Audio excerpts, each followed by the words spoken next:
The month of March is known as Women's History Month.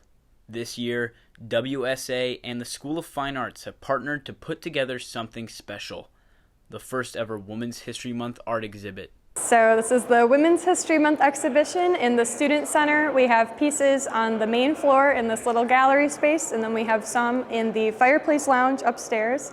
And it runs from the 18th to the 31st of March. Basically, I am taking a independent study gallery class at the Richmond Center, and they presented me with this idea. I've been working alongside students in the Western Students Association, and we put this on. The idea came about because I realized that we have this beautiful new building, but it doesn't really have a lot of art in it, and there's a lot of plain, blank, empty walls. And so I went to speak to the School of Fine Arts and also the Student Center.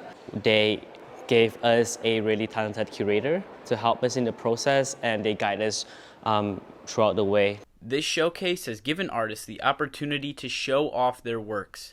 And there's no better spot to do so than one of the university's most viewed spaces, the Student Center. Ever since the Student Center is open, this is the #1 hub and place where, this #1 hotspot. Every student come here.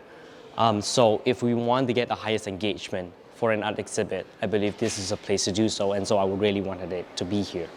That connection, I sometimes feel like the art school is its own little corner of campus, and I really don't leave that building too much, so it's nice to see that come into another space. I think art really elevates a space. This is such a beautiful, nice building, so it's really cool to have just student work displayed on the walls, and then especially art displayed on the walls from people who maybe don't always get to have their stuff up. And it was just this really exciting opportunity where we felt like we were kind of making mini history, being the first exhibit in the Student Center. And no offense to the Student Center, the walls are kind of boring, so it's pretty great that we get to spice it up. The exhibit has not only provided the opportunity for art to be widely accessible and visible, but has also given that chance to all students on campus. So a big thing that was important to us is that we accepted art from students across campus and not just art students, because I think everybody should have an opportunity to be able to have their work up on the wall. I'm used to seeing a lot of the same names as I work in the gallery on campus, and so it was pretty cool to kind of get the opportunity to see work from outside of just those people. If you go to the Richmond Center, and if you go to those art exhibit there, most of the art exhibit there is by students in that college. So this gives students the chance to display their art here regardless whatever major you are. The exhibit not only serves as a platform for student artists, but also holds an important dedication to Women's History Month. So there are a few pieces that are really on the nose to our theme,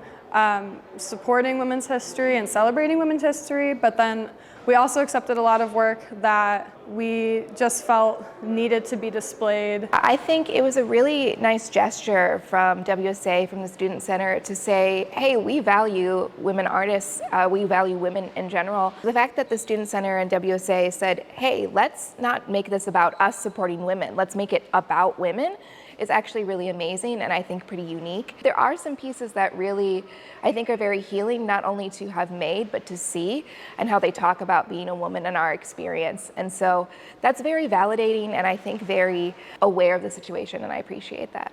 From concept to real life, the experience of putting a showcase together is rewarding for both artists and those behind the scenes. Yeah, the submission process was really easy, and then I got an email saying, congratulations, you're selected. So that was crazy exciting and made it really hard to focus on my homework because I saw it in my inbox and then was completely useless for the rest of the day. It's a little surreal, honestly. I didn't think I'd ever have a piece of art in an exhibit, let alone a piece of art in an exhibit with people who are professional artists, actually studying art. And we had the reception, the opening ceremony. I got to meet some of the other artists. And I was like, wait, I don't know if I'm supposed to be here because there are people who study this full time. We didn't really know to what extent things would actually play out.